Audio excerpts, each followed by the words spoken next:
What's going on, everyone? It's John back again. And listen, I just wanted to do a video regarding the confidence that Everton have at the minute, you know, what we're taking into the derby against that lot next week and how we should go into the derby and approach it. First, to go off the subject a minute of football, I do want to talk about something that's really important. It was Mental Health Awareness Day yesterday.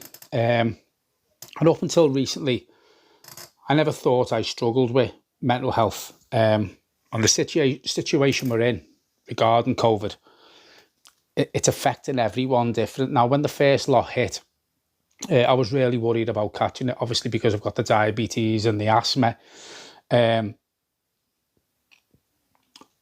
I'm still worried about catching it, but I think mine's becoming more mental now. And as I say, listen, I'm not putting this out for people to feel sorry for me. I think just sometimes it's better to talk about how you feel. So I just thought I'd do it on a video and share it with you, you know. And for me, it just feels like it's never going to end. And I just feel like basically we're just living now, you know what I mean? Life isn't much fun at the minute for anyone. And it just feels that every day is the same, you know, it's just a different day. So if you do get down, talk to someone, you know. Michael is aware at the minute that I'm not too happy or too good, let's just say. Listen, I'm okay, you know what I mean? There's a lot worse people than me. There's people who've lost people through COVID, and you know, it's affected people long term and families, you know. So compared to them, I'm in a good situation. But as I say, I have Michael to talk to. Michael has been in this situation before, and also I've got my family. So if you are feeling down, I know it's tough times, and it does feel like it's not going to get any better. And listen, I don't expect it to anytime soon, but if you do need to talk to people, my DMs are open. I'm probably not the best person to talk to at the minute, but Michael's really good with stuff like this. So if you are struggling, there is people you can talk to. And as I say, Michael is always all ears, and normally I am, but as I say, I'm probably not the best one to cry to at the minute. But anyway, enough of that soppy stuff. I am sorry. I do apologise for talking about that. I just wanted to get it out there. So let's talk about Everton and Liverpool for next week. For me, Everton go into this derby very confident. It's a derby that we should go into, you know, believing we can win. And I think that's been the problem in years gone by. You know, the mentality hasn't been right, and you know, we've turned up there and we just haven't given them a game, you know, whether it's at Goodison, whether it's at Anfield, and we have been poor. I think it's 10 years now since Everton have beat Liverpool, so we are due a win. And I think it'll come next Saturday. Everton's mentality, as I say, for this season, since they've come back, has been completely 1,000,000% different, if you know what I mean. You know, it's been proven this season. You know, if you look at, we're unbeaten in 7, we're scoring goals for fun. You know, we've got the top striker in Europe at the minute. We've got one of the best managers in the world. You know, the 3 new players who've come in, the Allen, James and Decore, they are really settling into Everton well, which is give the rest of the team, you know, a lift. And if you look at the likes of your Gylfi Sigurdssons and, you know, your Seamus Coleman, who's playing out of his skin at the minute.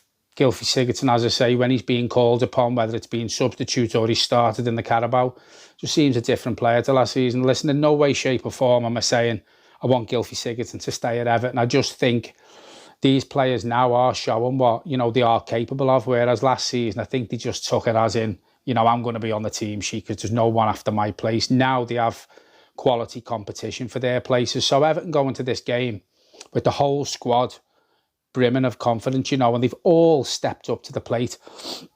You know, Carlo's starting to get his own team and his own players in now. Players who've got better quality. And as I say, them 3 players have lifted the whole team. I've said this in previous videos as well. He's able to now change formations mid-game because we have the players capable of that, whereas I think I've said a few times, you know, the players who he was dealing with last season, I think he felt like he took them as far as he can, or a lot of them, not all of them, because obviously some of them have stepped up. But, you know, you like see your Tom Davises, your Morgan Schneiderlins, you know, Moise Keane to a certain extent. I think he realised he couldn't do much more with them players. And, you know, 2 of them have moved on out of 3. I don't see Tom Davies getting much game time now. But it is just a different mentality. throughout the whole club. You know, the kids are doing well, the under-23s are doing well, the women are flying. And, you know, Carlo has only brought these 3 players in, or you've got nkounkou as well, 4 if you want to count him. He's another one, you know, he's really impressed me, and he's stepped up to the plate every time he's being called upon. And I really, really do think he's very capable of stepping into that team if he's called upon. You know, if Luca Dean gets injured, God forbid, you know, we did play against West Ham in the Carabao Cup, Premiership quality. You know, if you want to, they're not quality, but Premier League team, and he didn't look out of place. So Everton go into the derby very, very confident. And listen, Liverpool will not be looking forward to playing us. You know, they've been hot and cold this season. They just about beat Leeds. You know, then they got beat by Arsenal in the Cup. Then they got battered by Villa. Liverpool are a bit hot and cold. There is a lot of players there who probably, I'm not going to say better than what they think, because I was thinking of Virgil van Dijk, and listen, he is a quality centre-half, but he hasn't got much with him. You know, if you get a Trent Alexander-Arnold down that right-hand side, he's okay going forward, but he can't defend it. I noticed that with Aston Villa. They targeted him, and a lot of the balls come down that side. So this is where Everton need to hit Liverpool, you know, down them full-back positions and get him round the back, but even through the middle as well, because they've only got Van Dijk there. Gomez isn't much for me. They need, you know, they've got a standout centre-half there, and Virgil van Dijk, but the others, for me, they're very, very capable of making mistakes, and if Everton get at them, I imagine they will make a lot more mistakes this season, and also in the derby. Liverpool are going to be like a wounded animal come Saturday. You know, the last game they played was 7-2, so they are going to be a bit of a wounded animal. Everton have got to be aware of that, because, listen, let's not take nothing away from them. You know, they are the Premier League champions.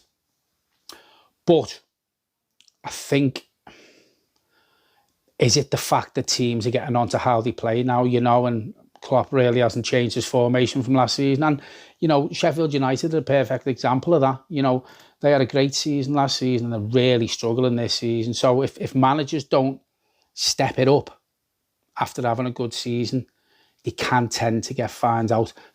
And listen, it will be interesting to see how Liverpool set up against Everton. Apparently they have got Adrian in goal still, which, you know, is a blessing for Everton, but looks like we've got Pickford, unless he throws the new keeper in, which, you know, I don't know if he will. Especially in a big game like this, but Pickford needs to step up. Hopefully he will now. He's got competition.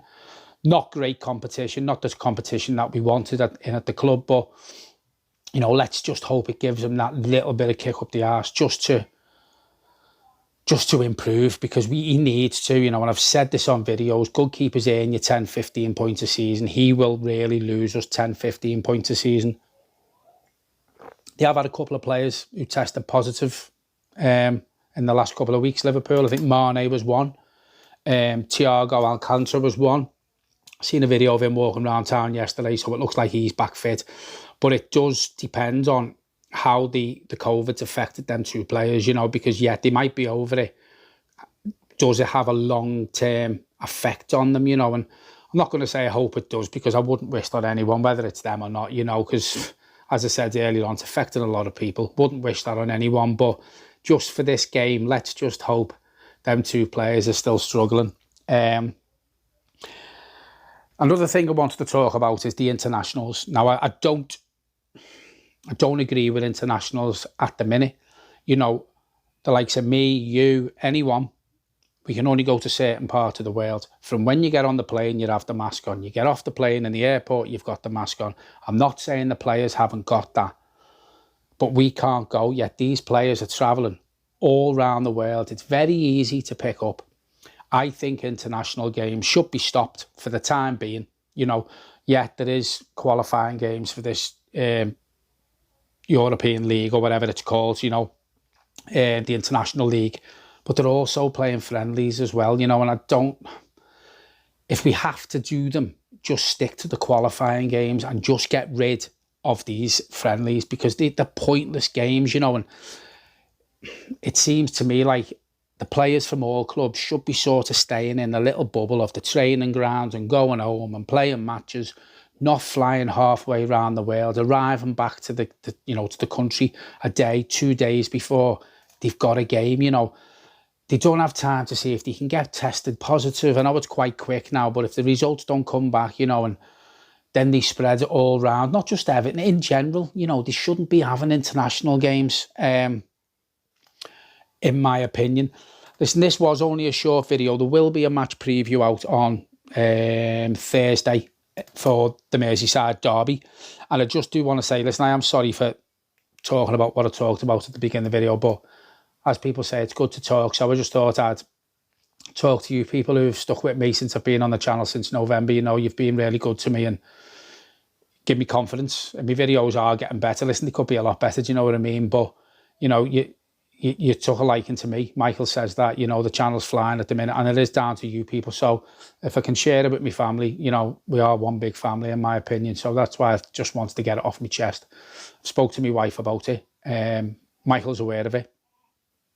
And I feel like I can talk to Michael because, as I say, Michael's been in this position a couple of times already. So I know there's people there for me, and there's people there for anyone who's watching this who, you know, does feel a bit down in the dumps. I know how it feels, believe me, and I think you can probably tell from the video today I'm not being myself, but we will get there. You know, one day this will all be over.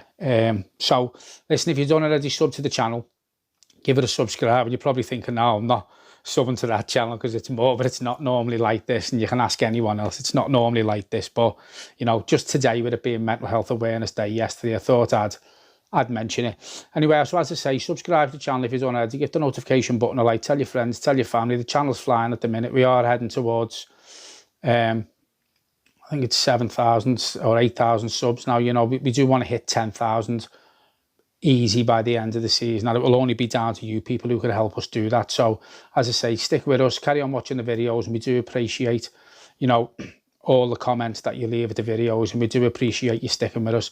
So listen, I'm going to leave it there. Little bit of a short video, but I just thought I'd get one out. Thanks very much for watching, folks. Now we're back soon. Nice one.